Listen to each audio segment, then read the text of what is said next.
Tá muito mudo hoje. Muito quieto, né? Tá morto.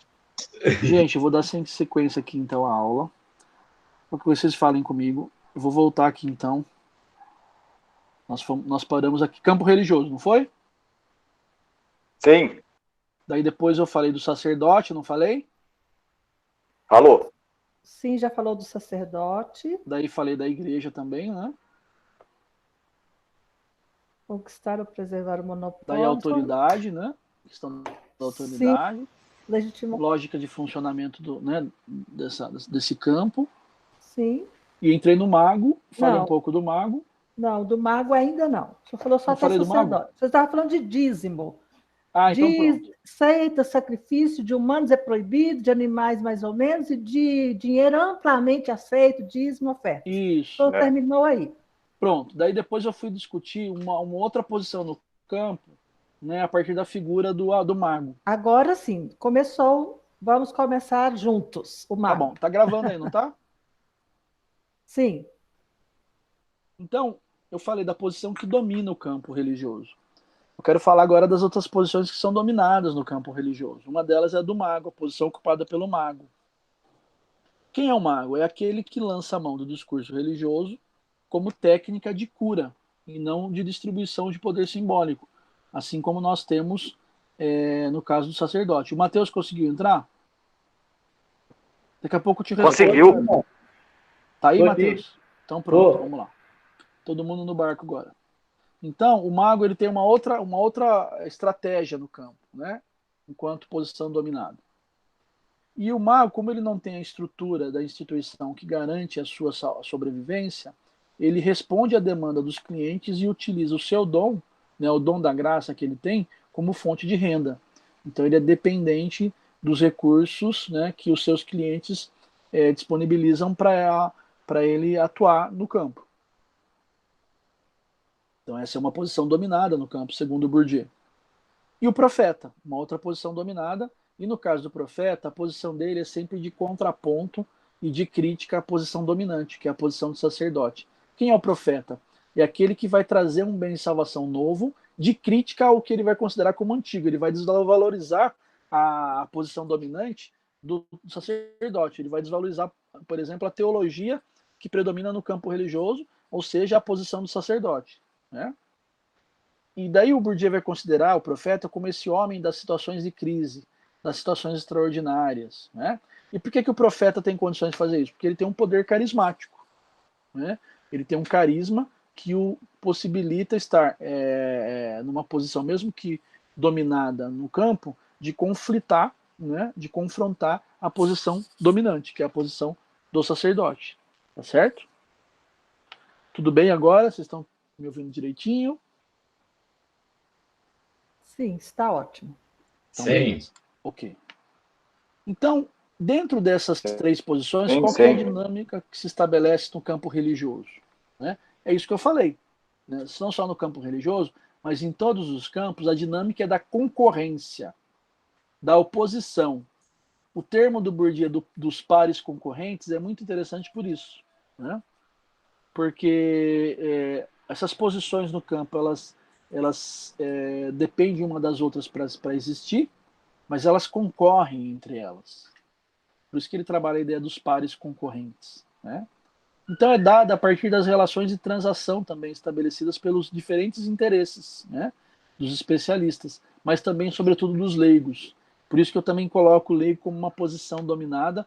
A posição mais dominada no campo, o leigo assume a posição de menor acúmulo de capital social do campo, ou seja, de menor acúmulo do capital religioso.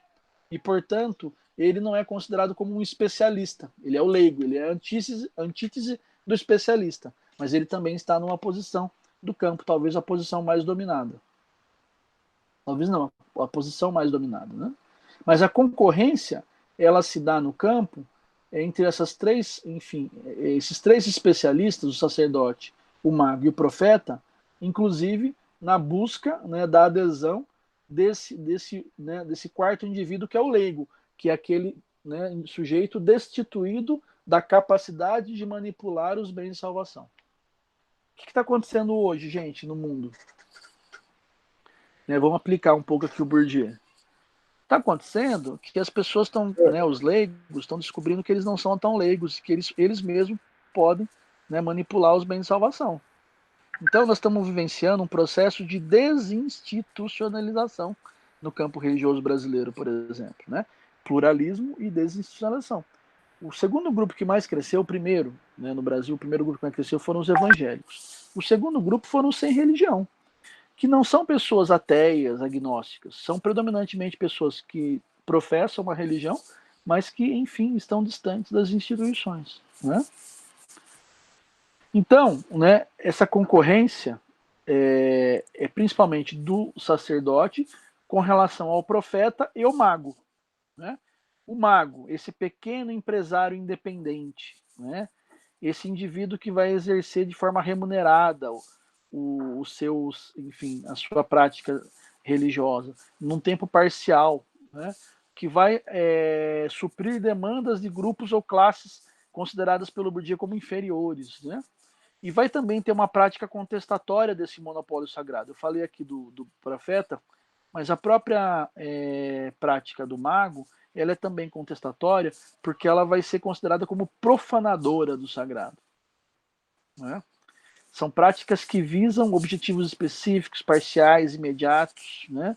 De manipulação de poderes sobrenaturais, né? E na lógica do Bourdieu é predominantemente também exercida numa perspectiva do toma lá da cá. Então, você quer um bem de salvação, eu te ofereço. Você quer uma cura, eu te ofereço e você me paga por ela. Percebam, gente, que isso é típico ideal, né? Porque nós vamos ver isso meio que misturado hoje no campo religioso. Quem estuda religião sabe muito bem que o sacerdote é também um pouco de mago e é também um pouco de profeta, né? E o profeta é esse indivíduo que vai fazer uma crítica intelectual da burocracia, uma crítica teológica da burocracia, da igreja, da posição dominada no campo, né? E ele vai, de certa forma, universalizar muitas categorias do sagrado, ao trazer uma interpretação renovada dessas lógicas, né? Então, essa é a concorrência principal entre esses três especialistas do campo, né? E como eu falei, o leigo, né, ele está ali, enfim, sendo disputado, mas ele também tem uma posição, talvez, né, como eu disse, a posição mais subordinada, né, porque ele está destituído completamente das possibilidades de gerir os bens de salvação. Então é aquele indivíduo desapropriado da gestão dos bens de salvação, destituído do capital religioso, esse capital social valorado no campo, né? Ele é um reles consumidor do sagrado, um ignorante do saber religioso, né? Então, nessa distribuição desigual do capital cultural no campo, né, e apropriação do capital social específico no campo, no caso do capital religioso, né, esse indivíduo é o que menos recebeu capital, menos acumulou capital, né? Então, ele é um indivíduo também que vai esperar na religião, né, a própria justificação da sua existência. E aí que está né, um elemento importante do poder da religião. A religião dá sentido para a vida. A ciência explica as coisas, mas ela não dá sentido para as coisas. Uma coisa é você dizer, olha, o mundo surgiu do Big Bang, depois, enfim, teve um complexo processo de evolução das espécies, começou lá na ameba, né, chegou no macaco e nós somos descendentes, né, de uma espécie específica de macacos e somos humanos, né, antes de sermos o Homo sapiens sapiens, nós nos tornamos neandertais, depois Homo sapiens, hoje depois vieram os Homo sapiens sapiens e agora, né, somos nós aqui que somos o Homo sapiens sapiens demens. Gostaram dessa, né? Nós todos somos hoje, então a gente foi evoluindo, né? Olha só que evolução, né? Éramos felizes quando éramos macacos, né? Hoje nos tornamos Homo sapiens sapiens demens. Olha só, né? Isso está gravado, isso que é pior. Então, enfim, o leigo é aquele indivíduo destituído dessa capacidade de gestão dos bens de salvação e é aquele indivíduo, então, que está esperando uma explicação do mundo, que a ciência, enfim, desculpa, um sentido para o mundo, que a ciência não vai dar, a ciência vai explicar o mundo, como eu disse aqui, né? Uma explicação. Diferente, por exemplo, da justificação religiosa que vai dizer, não, vocês são filhos de um ser supremo, Foi ele que os criou. Vocês são a imagem e semelhança deles. Vocês estão numa existência provisória, ela não termina aqui, ela tem uma sequência depois. E para onde você vai depender do seu comportamento, ou da sua, enfim, da sua crença e convicção, a depender enfim, da teologia, né? Então percebe que a religião dá uma explicação do mundo diferente da científica. A religião ela traz na sua explicação, né, um sentido. A ciência não faz isso. A ciência não tem essa obrigação, esse objetivo, esse interesse. Então, a explicação religiosa é uma explicação que vai dar sentido, e esse leigo ele vai buscar essa justificativa da sua existência, né? E é isso que o Bourdieu vai chamar de sociodiceia, roubando a ideia do Weber de teodiceia. É só ir lá no Weber que vocês vão encontrar isso lá no Sociologia da Religião, no penúltimo capítulo do Economia e Sociedade. Então, o que é essa sociodiceia? É a legitimação da posição social no qual você está inserido ou inserida, né? A religião legitima os favorecidos, mas também legitima os desfavorecidos. Em que sentido?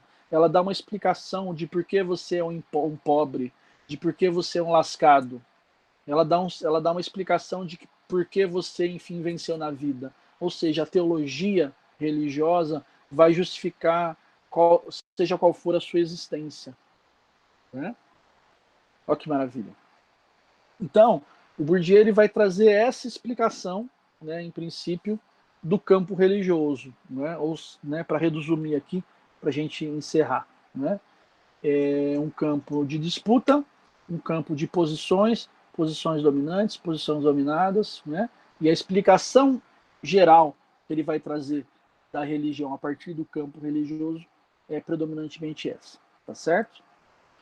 Então é isso, eu vou parar aqui a gravação para a gente entrar para o debate.